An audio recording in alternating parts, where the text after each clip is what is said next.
Hi, how are you? It's me again, Justin McKeldry, campus pastor at Neighborhood Church, Los Alamitos, the Los Alamitos branch, and I am happy to be kicking off this next section of Neighborhood Bible University with Romans 14 to 16. We're covering just the first few verses, and we're going to try to hit some of the stuff that maybe we didn't cover on Sunday mornings. We encourage you to check those out on the Neighborhood Church and Neighborhood Church Los Alamitos YouTube pages to give you some insight on those, or to get the fuller picture and certainly some application. I'm not going to catch you up on all of Romans either, since we have 13 chapters that have gone before this section that we're working on for Neighborhood Bible U. For that, I encourage you to check out the Bible Project. They have fantastic stuff. They do amazing work, as many of you know. But we're going to pick up on Romans 14.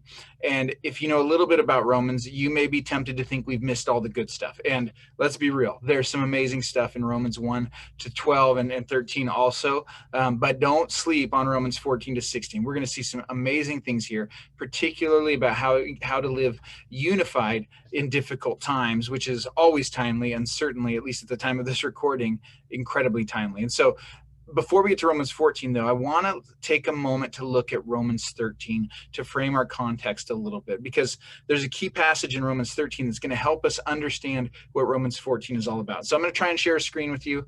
We'll see how this goes, and then I'll walk you through it. So it says this in Romans 13, 8 to 10, owe no one anything except to love each other. For the one who loves another has fulfilled the law. For the commandments, you shall not commit adultery, you shall not murder, you shall not steal, you shall not covet, and any other commandment are summed up in this word: you shall love your neighbor as yourself. Love does no wrong to a neighbor. Therefore, love is the fulfilling of the law. Now, that sounds easy enough, right? But if we keep reading, what happens is we get a dose of reality that our flesh gets in the way, that things don't always go as planned, and that we have habits and patterns of living that are going to take some time to work out and transform, even if Jesus has made us a new creation. And so that's what we're looking at here. There's this recognition that loving others isn't as easy as we might think. And then in chapter 14, we get a case study. So now let me see if I can figure out how to do this. There we go. There. Yes, I think we did it. So we have, as for the one who is weak in faith, welcome him, but not to quarrel over opinions. One person believes he may eat anything, while the weak person eats only vegetables. That seems strange. This seems like they're arguing over who should be a vegetarian or not, right? But there is actually a ton in here. First off, welcoming means to accept someone as part of the family. You're really welcoming them in, and it's a beautiful thing. But the idea of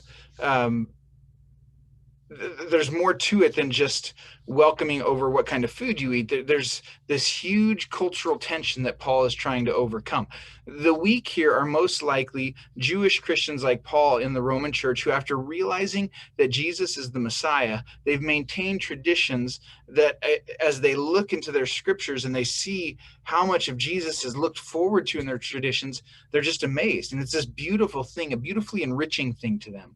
And it's a wonderful thing. And Paul does not discount that, but it's not everybody's thing. And so we'll get to that a little bit later. Now, if you know your Old Testament, you know that some meat was acceptable. They didn't have to eat just vegetables. And this might remind us, for instance, of the book of Daniel. Actually, I can quit sharing my screen here for a moment, and that will help me plug into you a little bit better. There we go. Got multiple screens here going, and I'm not great at that. But we think of Daniel. So Daniel and his friends, they get deported to Babylon after Babylon sacks Jerusalem. And at that point, they refused to eat vegetables, and it kind of is one of those things that set them apart. It wasn't just a matter of clean or unclean food, but there was something that they were trying to be set apart and stand apart from the Babylonians. Another and similar place in this idea of abstaining from food, at least in the Roman times, could have possibly come from the idea of the intertestamental period, where there were some who associated abstaining from non-kosher and specifically even Gentile foods, even if they happen to be clean, was thought to lead to military success during the Maccabean era. So we don't know exactly what's happening, but there was a Jewish heritage seemingly in Rome that said, hey, we don't eat this kind of stuff. And we like that. And that's something that sets us apart. Now, the Jewish Christians weren't necessarily looking to lead a revolt like they were in Maccabean times, but we can see how food was very much tied to faithfulness for some people.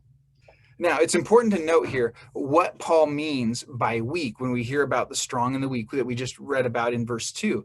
They aren't baby Christians who might have mistakenly stumbled into sin thinking, oh, I didn't know I couldn't do that, or I could do that. They're actually really sharp. They have this tremendous spiritual heritage, and they have this great resource of their heritage, but it seems like instead of just enjoying it for what it is, they can't seem to put it away for any reason, that they're unable to enjoy their liberty that they have as Christians to put some of these things aside, to have a steak instead of vegetables one night.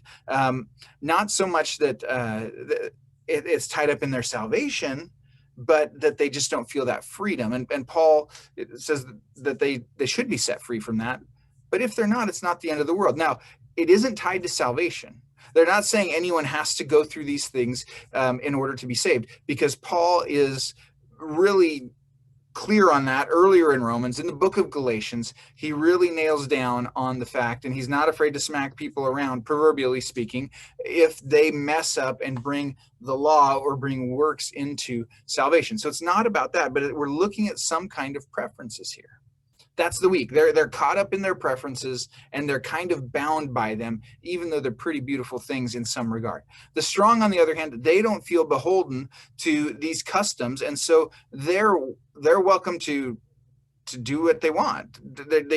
They aren't tied to their traditions like the weak, but they could enjoy those traditions if they wanted to. And so this could be a fine thing. In fact, it should be a beautiful thing. Diversity and unity working together fabulously in the church, but that's not the way it's going down. And we can all imagine that. We can think of different things in our own world where we think people should be able to have different opinions on them, but for some reason we can't, and we can't seem to get along.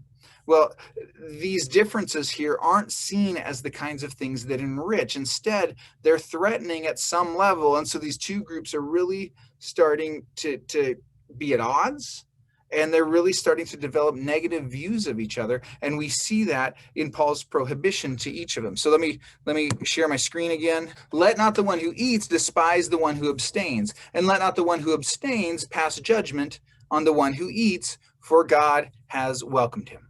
So here we are at this welcoming piece again. If God has welcomed them, who are the strong to not, right? Who do they think they are? If God can welcome them, so can you. And I think there's also an implication in that, is that if God has welcomed someone, then what we're looking at is they are in a relationship with God. And if we're in a relationship with God, one of those things that is true of our relationship with God is that we are his servants. Now, servants, they're just a natural part of the ancient world. And so the background of servanthood would be a fantastic study for another day. But I just have a simple point for you today that our last verse makes clear. And I switched there. Yes. And here it is. Who are you to pass judgment on the servant of another? It is before his own master that he stands or falls, and he will be upheld, for the Lord is able to make him stand. You wouldn't mess with someone else's servant. If you own a Wendy's, you aren't going to go rebuke the people at who would rebuke anyone at Chick-fil-A anyways, but you get my point, right? You stay in your lane and you work with your workers, and you don't tell someone else's worker how to work. And that's what Paul's saying here. If we shouldn't mess with someone else's servant, if we shouldn't mess with someone else's worker, then who in the world do we think we are to mess with God's? And so we respect people who think differently than us, even about the things of God, so long as those are secondary issues, because they answer ultimately to him, not to us. And we'll get into those. Yeah, I think I already mentioned that there's primary issues on the issues of salvation. Paul does not play around there. He doesn't give any space there. It's by Christ alone, through grace alone, by faith alone. That's it. But when it gets beyond that and other things of that level, he says there's some leeway that may or may not be ideal, but there's room for believers and brothers and sisters in Christ to differ. And so to close, by the way, just one more thing I want to point out. That's kind of the take home on this, and it'll expand in the next few sections, but I don't want to steal anyone else's thunder. So, but I love how this closes, that Paul reminds us that God is able to make them stand.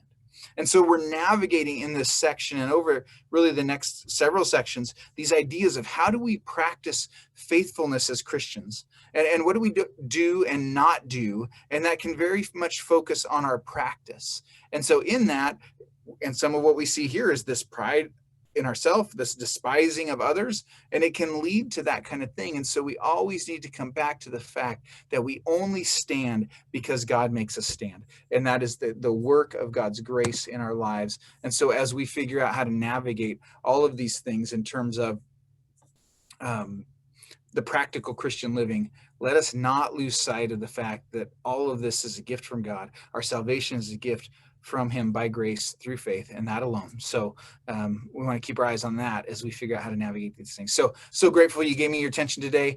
Hope it was a blessing to you, and I know we got some great stuff coming for you next. So take care, and I'll talk to you soon on Neighborhood Bible U. Justin McKeldry. Take care.